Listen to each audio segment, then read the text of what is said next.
Assalamualaikum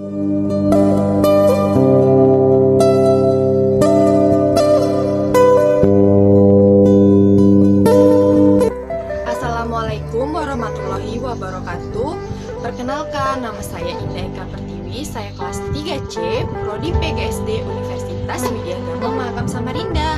Di sini kami dari kelompok 1 ingin menjelaskan apa sih itu perkembangan fisik.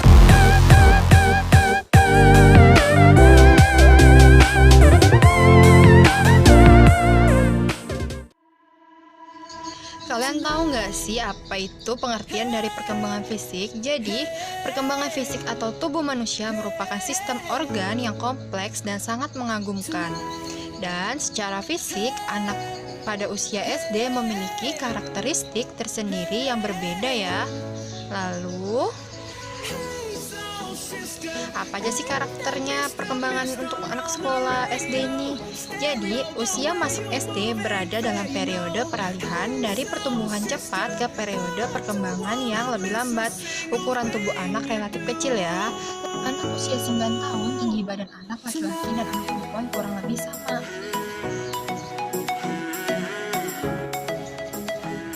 Pada akhir kelas 5, umumnya anak perempuan lebih tinggi, lebih berat, dan lebih kuat dibanding anak laki-laki. Sedangkan anak laki-laki mulai lonjakan pertumbuhan dimulai dari usia 11 tahun.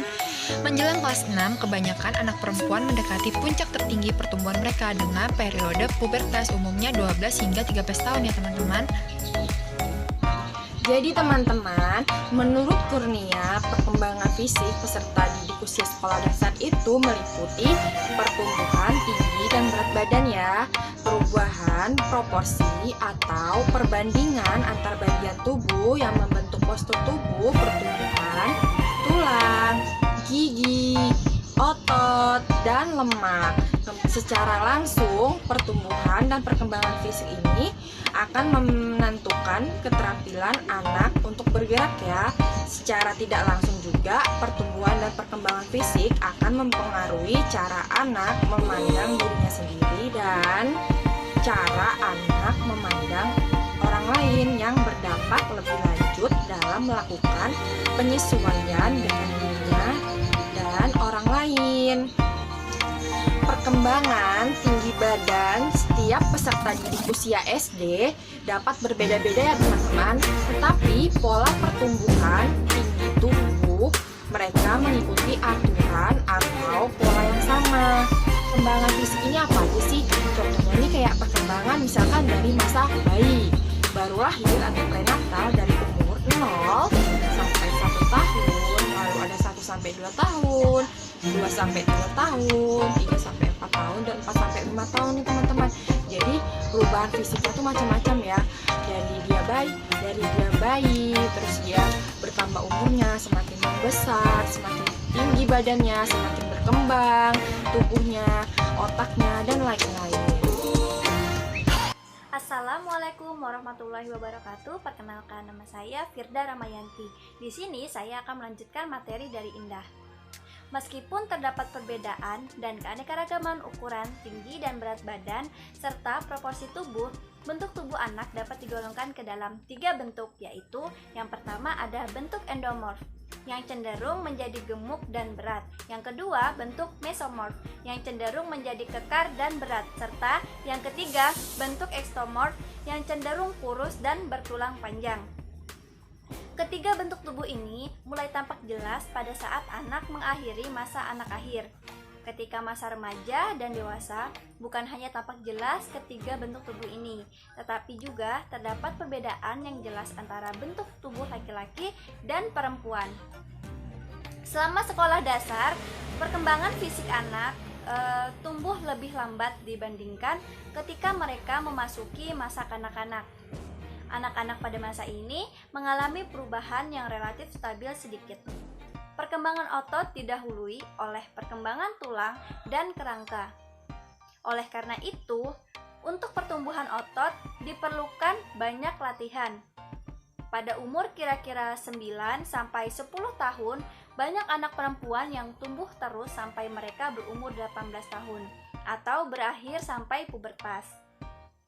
Pertumbuhan ini dimulai dengan makin panjangnya tangan dan kaki secara cepat.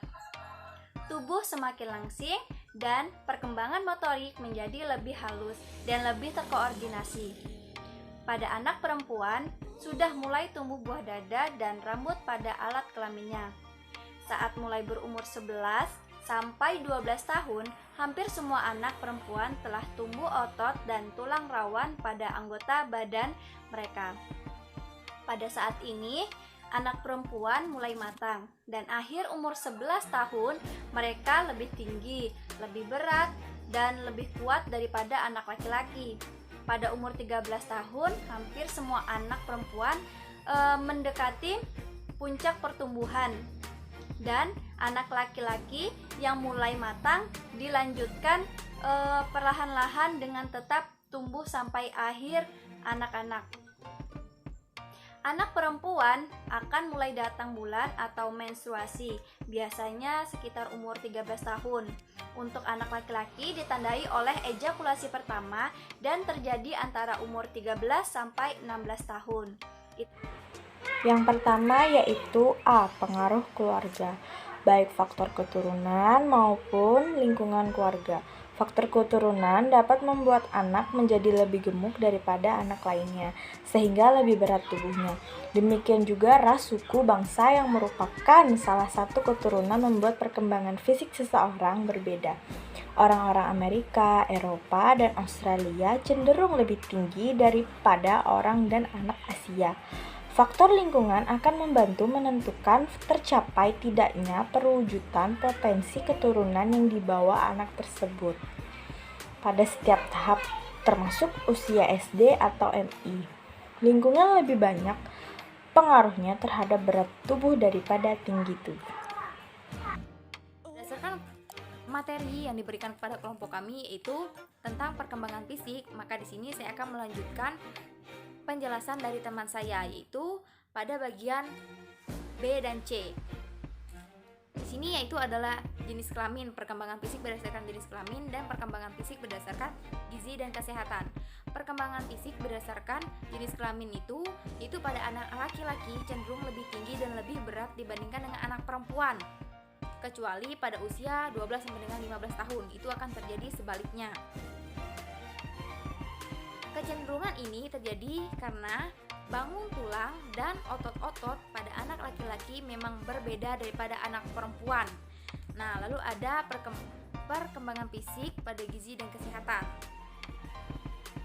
Anak yang memperoleh gizi cukup biasanya lebih tinggi tubuhnya dan relatif lebih cepat mencapai masa puber dibandingkan dengan yang memperoleh gizi kurang.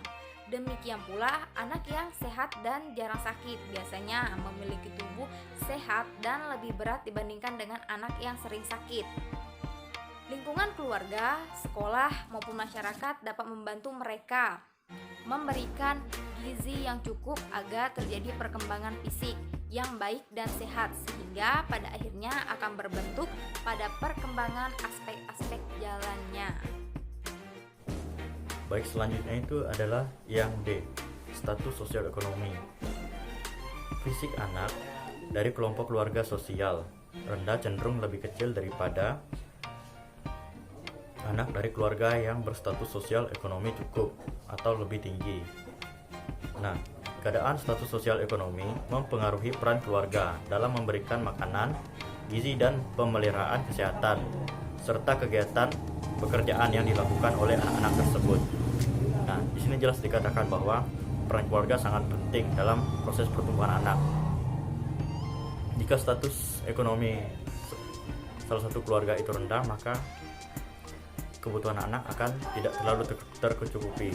Sedangkan status ekonomi masyarakat keluarga yang lebih besar akan sangat mempengaruhi pertumbuhan anak, karena dengan status ekonomi yang lebih tinggi atau cukup dapat memenuhi segala kebutuhan anak tersebut. Nah, selanjutnya itu ada yang D, gangguan emosional. Anak yang sering mengalami gangguan emosional akan menyebabkan terbentuknya steroid adrenalin yang berlebihan. Nah, dalam hal ini menyebabkan berkurangnya hormon pada kelenjar pertumbuhan, dan akibatnya anak akan mengalami keterlambatan perkembangan dan pertumbuhan. pada saat memasuki masa puber. Nah, demikian juga bentuk tubuh atau postur tubuh anak seperti gemuk, sedang, dan kurus juga mempengaruhi besar kecilnya tubuh anak. Itu sangat mempengaruhi. Yang pada gilirannya berpengaruh pula terhadap aktivitas, sosialisasi, emosi, dan konsep diri atau kepribadian anak secara keseluruhan. Nah, jelas dikatakan di sini bahwa emosi seorang anak itu sangat mempengaruhi pertumbuhannya. Dengan emosi yang berlebihan yang tidak bisa dikontrol atau yang disebut dengan steroid adrenalin ini jika tidak terkontrol maka akan sangat mempengaruhi lambatnya pertumbuhan anak tersebut. Oleh karena itu, kita sebagai orang tua harus bisa membimbing dan memberikan contoh yang baik bagi anak kita. Mungkin itu saja yang bisa kami sampaikan tentang apa sih itu perkembangan fisik. Kurang lebihnya mohon dimaafkan. Wassalamualaikum warahmatullahi wabarakatuh.